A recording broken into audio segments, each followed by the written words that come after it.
السلام علیکم، میں سفیزہ اسلام اور میرے پاس یہ تذکرۃ الاولیاء کی کتاب ہے۔ اس کتاب میں جو لکھا ہے میں آپ کو پڑھ کر سناؤں گی۔ اعوذ باللہ من الشیطان الرجیم، بسم اللہ الرحمن الرحیم۔ حضرت شیخ ابو بکر قطانی رحمۃ اللہ علیہ کے حالات و مناقب۔ تعارف: آپ کا تعلق مشائخین حجاز سے ہے۔ آپ کی پوری زندگی مکہ معظمہ میں گزری، جس کی وجہ سے آپ کو شمع حرم کے خطاب سے نوازا گیا۔ آپ اپنے عہد کے بہت عظیم عابد و زاہد تھے اور تصوف کے موضوع پر بے شمار تصانیف چھوڑی۔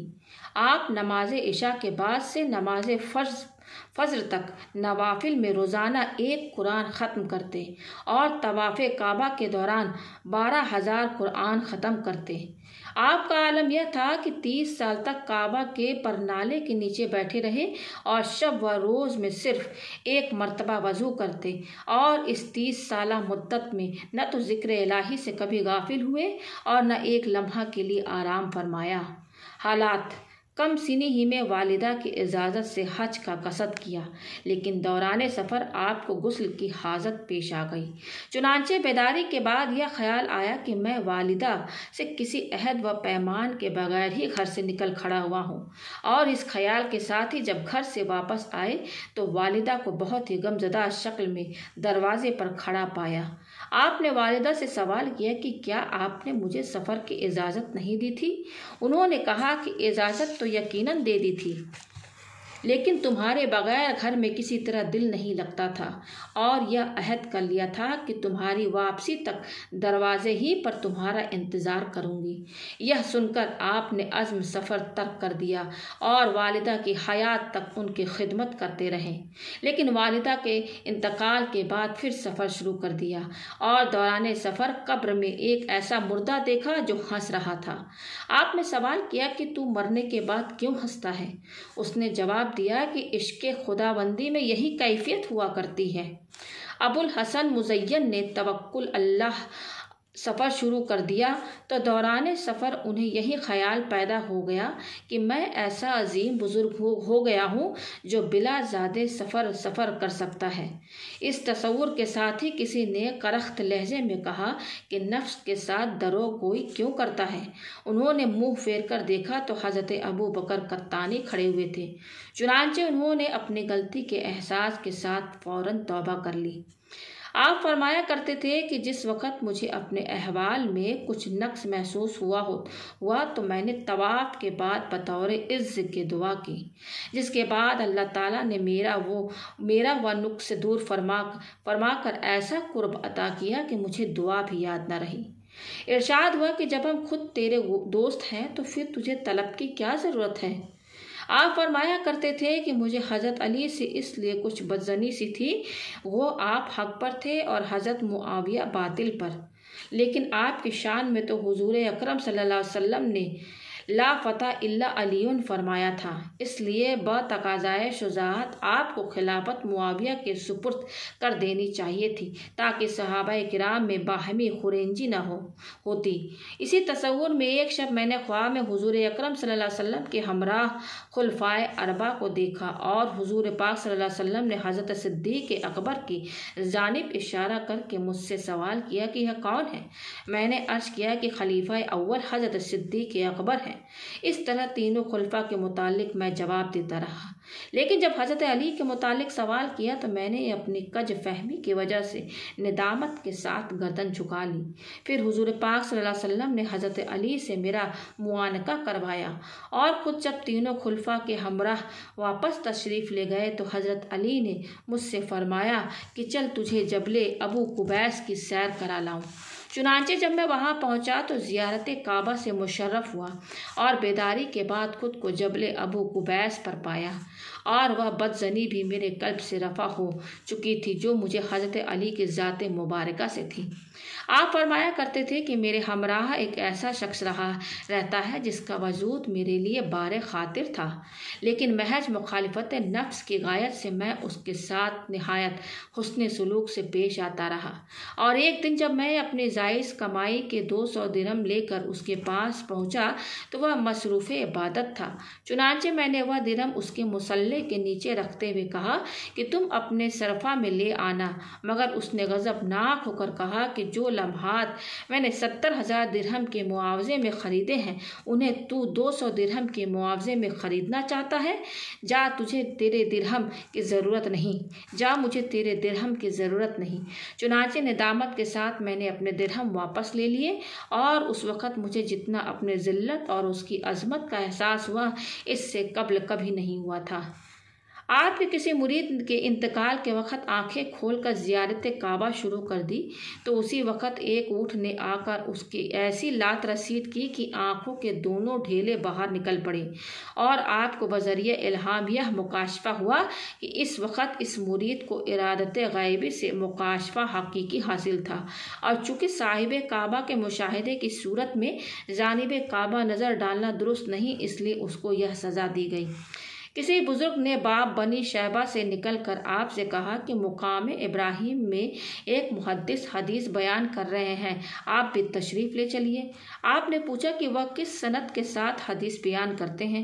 ان بزرگ نے کہا کہ حضرت عبد الرحمن، حضرت معمرے، حضرت زہری اور حضرت ابو ہریرہ کی اسناد سے۔ آپ نے جواب دیا کہ میرا قلب تو میرے رب کی سند سے حدیث بیان کرتا ہے، اور جب ان بزرگ نے اس کی دلیل پوچھی تو فرمایا کہ اس کی یہ دلیل ہے کہ آپ حضرت خضر ہیں۔ یہ سن کر حضرت خضر نے فرمایا کہ میں تو آج تک اس تصور میں ہوں کہ دنیا میں کوئی ایسا ولی نہیں جس سے میں واقف نہ ہوں، لیکن آج پتہ چلا کہ ایسے ولی بھی موجود ہیں جن سے میں تو ناواقف ہوں لیکن وہ مجھے جانتے ہیں۔ دوران نماز ایک چور آپ کے کاندھے پر سے چادر کھینچ کر بھاگا تو اس کے دونوں ہاتھ اسی وقت خشک ہو گئے۔ چنانچہ اس نے واپس آ کر چادر پھر آپ کے کاندھے پر ڈال دی اور فراغت نماز کے بعد آپ سے معافی کا طالب ہوا، لیکن آپ نے معافی کی وجہ پوچھی تو اس نے پورا واقعہ بیان کر دیا۔ آپ نے فرمایا کہ عظمت الہی کی قسم، نہ تو مجھے چادر لے جانے کی خبر ہوئی اور نہ واپس لانے کی۔ پھر آپ نے اس کے حق میں دعا فرمائی تو اس کے ہاتھ ٹھیک ہو گئے۔ آپ فرمایا کرتے تھے کہ میں نے خواب میں ایک حسین و خوبرو شخص سے پوچھا کہ تو کون ہے؟ اس نے جواب دیا کہ میرا نام تقویٰ ہے اور میرا مسکن غمزدہ قلوب ہے۔ پھر میں نے خواب میں ایک بد شکل عورت سے سوال کیا کہ تو کون ہے؟ تو اس نے جواب دیا کہ میں مصیبت ہوں اور اہل نشاط کے قلوب میں رہتی ہوں۔ چنانچہ بیداری کے بعد میں نے یہ عہد کر لیا کہ مسرور زندگی کے بجائے ہمیشہ غمگین زندگی بسر کروں گا۔ آپ فرمایا کرتے تھے کہ میں نے ایک شب میں 51 مرتبہ حضور پاک صلی اللہ علیہ وسلم کو خواب میں دیکھ کر آپ سے مسائل کی تحقیق کی۔ پھر ایک شب خواب میں نے حضور پاک صلی اللہ علیہ وسلم سے عرض کیا کہ مجھ کو کوئی ایسا عمل بتا دیجئے کہ حرص و ہوس کا خاتمہ ہو جائے۔ آپ نے فرمایا کہ روزانہ 40 مرتبہ یہ دعا پڑھ لیا کرو، یا حی قیوم لا الہ الا انت اسألوک ان یحیی قلبی بے نور معرفتی کے ابدن۔ کسی درویش نے آپ سے رو رو کر عرض کیا کہ جب مجھ پر 20 فاقے گزر چکے تو لوگوں کے سامنے میرے نفس نے یہ راز افشا کر دیا۔ پھر ایک دن راستے میں مجھے ایک درہم پڑا ہوا ملا جس پر تحریر تھا کہ کیا اللہ تعالیٰ تیری فاقہ کشی سے ناواقف تھا جو تو نے دوسروں سے شکایت کی؟ ارشادات۔ آپ فرمایا کرتے تھے کہ جس طرح محشر میں خدا کے سوا کوئی معاون و مددگار نہیں ہوگا، اسی طرح دنیا میں بھی اس کے سوا کسی کو معاون تصور نہ کرو۔ پھر فرمایا کہ مخلوق کی محبت باعث عذاب، باعث مصیبت اور ربط و ضبط وجہ ذلت ہے۔ پھر فرمایا کہ زہد و سخاوت اور نصیحت سے زیادہ کوئی شے سود مند نہیں۔ فرمایا کہ زاہد وہ ہے جو نہ ملنے پر خوش رہے، زندگی بھر ذکر الہی سے غافل نہ ہو، مصائب پر صبر سے کام لے اور خدا کی رضا پر راضی رہے۔ فرمایا کہ تصوف سرتاپا اخلاق ہے، اور جس میں اخلاق کی زیادتی ہوگی اس میں تصوف بھی زیادہ ہوگا۔ فرمایا کہ اولیاء اللہ ظاہر میں اسیر اور باطن میں آزاد ہوتے ہیں۔ فرمایا کہ صوفی وہ ہے جو عبادت کو مشقت نہ سمجھے۔ فرمایا کہ استغفار ایک ایسا 6 حرفی لفظ ہے جو 6 چیزوں کے لیے جامع و اکمل ہے، اول معصیت کے بعد ندامت کے ساتھ توبہ کرنا، دوم بعد از توبہ گناہ کا کبھی قصد نہ کرنا، سوم قبل از موت حقوق اللہ کے تکمیل کر دینا، ششم بعد از توبہ جسم کو ایسی مشقت دے دینا کہ جس طرح مشقتوں سے قبل اس نے بہت آرام پایا ہو۔ فرمایا کہ توکل نام ہے تبع علم اور یقین کامل کا۔ پھر فرمایا کہ توبہ کے وقت در مغفرت کھل جاتا ہے۔ فرمایا کہ خدا اپنے محتاج بندوں کی حاجت روائی خود کرتا ہے۔ فرمایا کہ ترک نفس اور غفلت پر اظہار تأسف تمام عبادت سے افضل ہے۔ فرمایا کہ جب تک بہت زیادہ نیند نہ آئے ہرگز نہ سو، جب تک بھوک کی شدت نہ ہو مت کھاؤ، جب تک شدید ضرورت نہ ہو بات نہ کرو۔ فرمایا کہ شہوت در حقیقت دیو کی لگام ہے اور جس نے اس کو زیر کر لیا گویا دیو کو زیر کر لیا۔ فرمایا کہ جسم کو دنیا سے اور قلب کو عقبہ سے وابستہ رکھو۔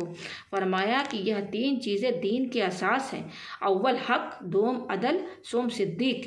حق کا تعلق اعضاء سے ہے، یعنی اعضاء کے ذریعہ ذکر الہی کرتے رہو۔